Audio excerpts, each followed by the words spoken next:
مجھے تو خوابوں میں پتہ نہیں تھا. جب میں گورنمنٹ 2 دفعہ بھی گورنمنٹ چینج کرنا پڑا, مجھے پتہ نہیں اچھا کیا برا کیا, لیکن ہم اپنے اس پہ سوچ رہے تھے کہ جو چیزیں چل نہیں رہے ہیں تو ہم ایک چینج لائیں گے اور بہتری کی طرف لے جائیں گے. اللہ کرے ہم تمام لوگوں سے دعا ہے کہ اللہ تعالیٰ ہمیں مدد کریں. آپ بھی دعا کریں کہ اللہ تعالیٰ ہم سے اچھے کام لیں. جب میں آیا تو مجھے پتہ چلا کہ ریکودک فائنل اسٹیج پہ ہے.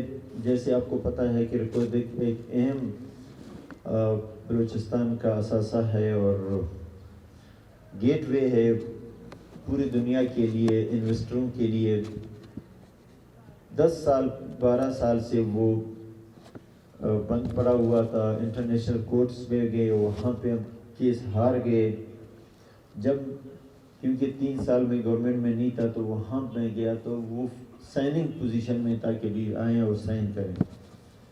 میں نے کہا تو میں تو کل آیا ہوں, مجھے تو پتہ ہی نہیں ہے کہ ریکودک میں ہے کیا ہے اور ہمارے لیے کیا ہے. بقول ان کا انہوں نے کہا کہ بھی ہم نے بلوچستان کے لیے بہت بڑا ایک فیصلہ کر لیا ہے. پہلے بلوچستان میں 25% شیئر تھا جو کہ 2% رائلٹی تھا.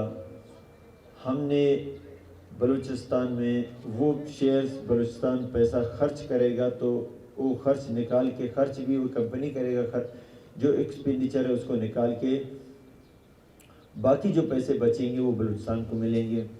ہم نے 10% فری آف کاسٹ, جس میں بلوچستان کا کوئی رننگ ایکسپینڈیچر نہیں ہے, ہم نے بلوچستان کے لیے بہت بڑا کام کیا. میں نے کہا بہت سو کائنڈ, آپ نے بہت بڑا وہ کیا. جس پراپرٹی کے ہم مالک ہیں آپ ہم پہ احسان کر کے کہ ہمیں آپ بہت بڑا چیز دے رہے ہیں, لیکن گو کہ ہماری کچھ کمی بیشیوں کی وجہ سے یہ انٹرنیشنل کورٹ تک گیا ہے. لیکن یہ ہماری پراپرٹی ہے, یہاں پہ ہم فیصلہ کریں گے کہ ہمارا شیئر کیا ہونا چاہیے. تو ہم نے ڈائریکٹ ہی, میں نے کہا جو 25% پہلے ہم اس چیز کے لیے رو رہے تھے کہ ہم اس چیز کے لیے کہ جو ایگریمنٹ ہوا وہ ایگریمنٹ خراب ہے. آج بھی آپ سمجھتے ہیں کہ سر ایگریمنٹ سائن کرنا ہے اور پروجیکٹ کو نہیں چلانا ہے تو آئیں میں دستخط کر لیتا ہوں. اگر پروجیکٹ چلانا ہے تو پھر حق اور صحیح حصے والی بات کرو, پھر میں آپ کے ساتھ تیار ہوں.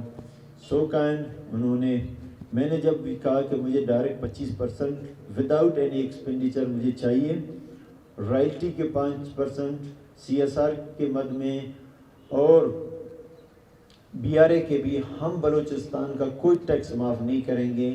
یہ ایگریمنٹ ہمارے ساتھ کریں تب جا کے ہم, اور نیا ایگریمنٹ ہوگا اس میں ہم یہ ہماری شرطیں نہیں ہوں گے, اس میں ہم نئے اپنے ڈیمانڈ جائیں گے. یہ 100 اسکوائر کلومیٹر ہے, اس پہ یہ بات ہوگی جو کہ آلریڈی آپ لوگوں نے فیصلہ کر چکے ہو. آپ کو پتہ ہے کہ آپ کے اثاثے باہر ملکوں میں بک رہے ہیں, نیلام ہو رہے ہیں.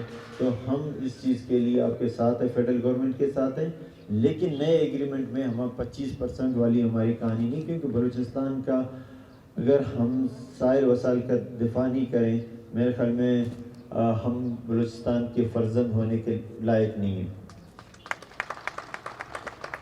تو انہوں نے جو مجھے کہا کہ پہلے جو لوگ تھے انہوں نے 10% کو خوشی سے قبول کیا. میں نے کہا وہ ان کی اپنی مرضی ہو, میں غریب گھرانے کا ہوں, مجھے اس طبقے سے نکل کے آیا ہوں, میں یہ برداشت نہیں کر سکوں گا کہ لوگ مجھے 400 سال بعد بھی گالیاں دیں کہ بلوچستان کی وسائل کو بیچ کے آئے ہیں.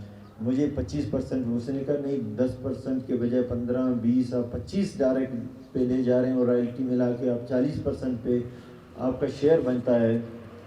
تو سو کائنڈ فیڈرل گورنمنٹ کے پرائم منسٹر صاحب کا, شوکت ترین صاحب کا, اور وہ ادارے جو اس میں کام کر رہے تھے, اور اس کیونکہ یہ ایسا مسئلہ تھا کہ 11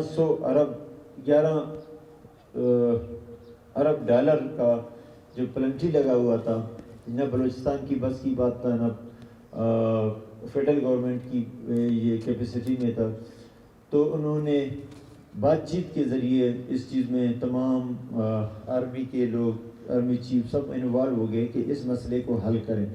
تو سو کین 10% ہمیں فری ملے اور 15% جو ہمیں فیڈرل گورنمنٹ کو میں نے کہا کہ آپ خرید کے ہمیں دے دیں اور ایکسپینڈیچر بھی آپ کریں گے، رننگ ایکسپینڈیچر بھی ہمارا نہیں ہوگا۔ تو الحمدللہ انہوں نے اس بات کو مانا اور بلوچستان کے لیے بہت بڑا اور اچھا فیصلہ ہوا۔ میں اپنی گورنمنٹ کو اور کیبنٹ کا مشکور ہوں کہ انہوں نے مجھے اختیار دیا، میں اس بات کو آگے لے گیا اور یہ ایک تاریخی فیصلہ میں سمجھتا ہوں کہ ہاں سیاسی باتیں ہر ایک کو حق ہے، ہم کہتے ہیں 100% بھی ہمارا ہونا چاہیے، 200% بھی ہمارا ہونا چاہیے۔ اگر کوئی کمپنی آتا ہے $10 ارب، میرے خیال پاکستان کی تاریخ کا سب سے بڑا انویسٹ ہے جو کہ بلوچستان میں لگنے جا رہا ہے۔